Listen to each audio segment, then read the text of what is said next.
Now, going on, didn't really get to touch too much on this last week.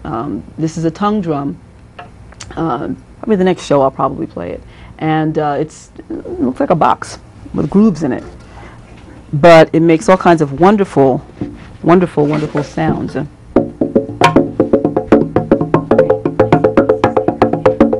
I don't have the sticks with me, so that gives you an idea.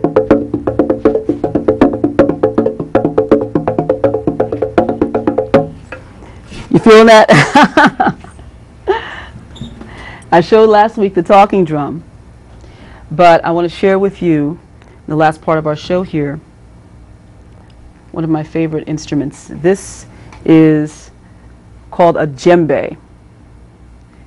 Now, I usually walk around with that in the djembe bag. I always get all kinds of looks. My bag's pretty beat up, so I think some people kind of wonder exactly if I'm homeless or something, but also the fact that the drum is so big, and little me carrying around this drum. But today I stopped at a store before coming here to grab something, and the gentleman looked down and said, "Is that a djembe?" I said, "Yes." You know, very few people know exactly what it is. But the djembe has become extremely popular in this country because of Babatunde Olatunji. Don't mind me as I hike up my skirt here.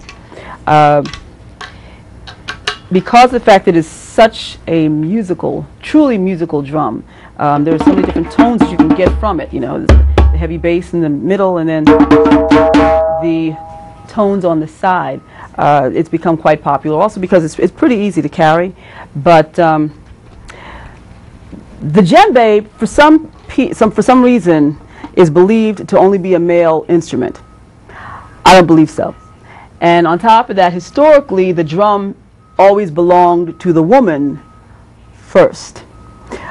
I speak quite a bit to women and do a lot of women's workshops with the drum, saying reclaim this and recognize the fact that this represents the womb, the heartbeat, and the mother.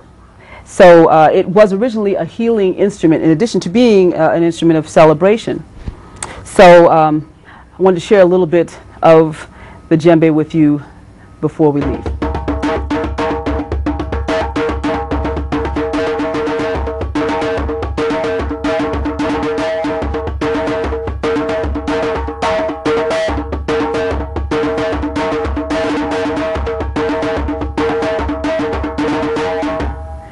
The djembe, as I said, is a wonderful instrument of healing. I find that for days when I'm a little stressed, I'll pull out my drum. And recently, when I was initiated as a water priestess, I spent an hour and a half straight sitting out by the water just drumming and moving energy, and it was so incredibly peaceful. People tell me all the time that they get stressed out, they come in from work, or they get depressed, and they pull out the drum. The drum pulls up so much energy. There have been times I've gone to perform and I've had like maybe this little sleep, but then once I've started drumming, all this energy just comes out of nowhere. It's a wonderful way to be able to communicate, and especially if you're in a circle of people, then you're communicating heart to heart, and it takes everybody to be able to work together to bring forth that energy and to create whatever's trying to be created, whether it's, again, celebration or whether it's for healing. But again, it's important to have that heart-to-heart connection with everybody on the same page. Now, the very, very last thing actually I want to leave you with, because I didn't get to talk about this earlier, is this cloth. This is called mud cloth. This literally is put in the soil. And at times, certain dyes are applied, but still, most of the color comes from the richness of the soil. Every single piece of cloth has its own pattern, which tells its own story. Now, last week I had a mud cloth print that I was wearing, but this is actual mud cloth that comes from the motherland. And so you can see that these are strips that are sewn together.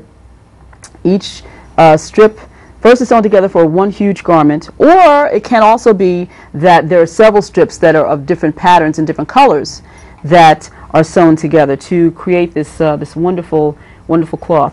I've made dashikis from it. In future shows, I'll teach you how to make your own dashiki or your own buba or bubu. And you know, again, A lot of homes use it where you use a decorated table. I have a huge piece of multicolor mud cloth that sits on my, my couch. And so the wonderful thing, though, the exciting thing that you might want to do is, if you happen to get a piece of mud cloth, is to see if you can find out what the story is that's being told. If you have any other questions regarding African culture, please feel free to contact me, Imakhu Mutshekamet. Actually, my full name, or Ren as we say in Kemetic culture, is Queen Mother Imakhu Mutshekamet Hetep Maati Ayeleya Tunde. But most people call me commonly Imakhu. And you can reach me at my website, which is, say it with me now, www.mwtshekement.org. There's also the Shrine website.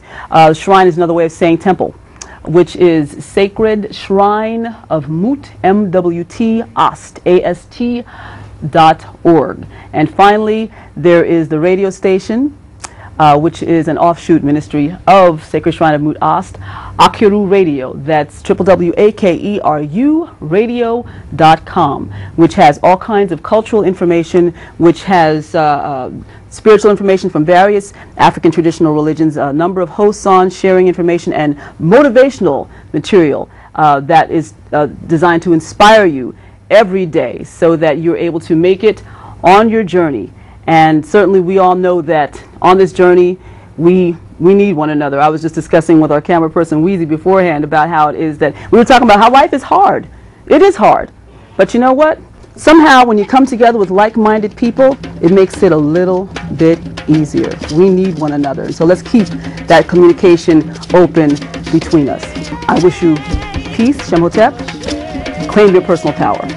Ashe.